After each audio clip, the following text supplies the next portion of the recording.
war, and after the war, the dictatorship lost all the support they ever got. They have to leave power. So between 83 and 89 came a democratically elected government that economically ended badly. That was a hyperinflation, remember? But that was a brave president of the 80s that sent the top brass of the army and the police to trial and then to jail. It was the first time in which a genocide was tried by the country would actually happen. If you're interested in this historical time, approximately 4 years ago, it came out a movie called Argentina 1985. It's an Amazon Prime movie that won the Golden Globe for the best foreign language movie and depicts the trials against the juntas. I have my criticism with the movie, yes, but if you have the platform, it is there. So what happened next is that from 87 to 90, there were 4 military uprisings, not designed to take power again, but to show the democratic government that the military still have power. And there were nothing happening to the friends who were in jail. So the government of the 90s was a disaster.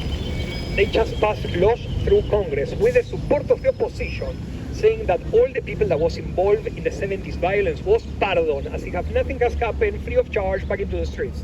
So the 90s, they were not just a bad economic time in our country, there was this sensation of impunity and injustice. By that time, the mothers of Plaza de Mayo, they came into politics, and our politics are a grind, so they lost a lot of their prestige. They got associated with extremely shady people. But along this organization came another one called the Grandmothers of Plaza de Mayo. Have you heard about the Grandmothers? Well, it is calculated that among those 30,000 people, which is calculated, were kidnapped and killed during the dictatorship, there were among them 500 pregnant women. And as the militaries were very socially conservative, they would not kill a pregnant woman. This would amount to abortion. So in their twisted sense of morals, what they did is to wait. The woman gave birth, kill the baby from her, kill the mother, and then the babies were given in adoption to police and military families that could not bear children. Illegally, of course, under a false name.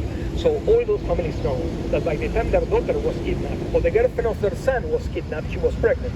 So they know for sure they have a relative running around, living a different life, educated by the enemy, under a false name.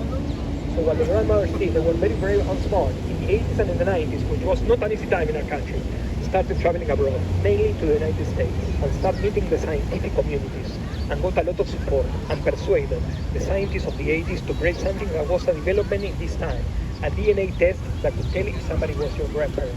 So the grandmothers came back to Argentina, opened a state-of-the-art forensic DNA analysis facility that still stands among the best in the world. All of them went and took them blood samples.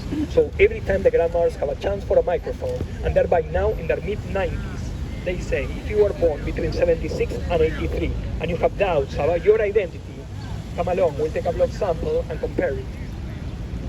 By now, 140 of them were found. Last year, yes, when any of these people is found, that is big news in our country.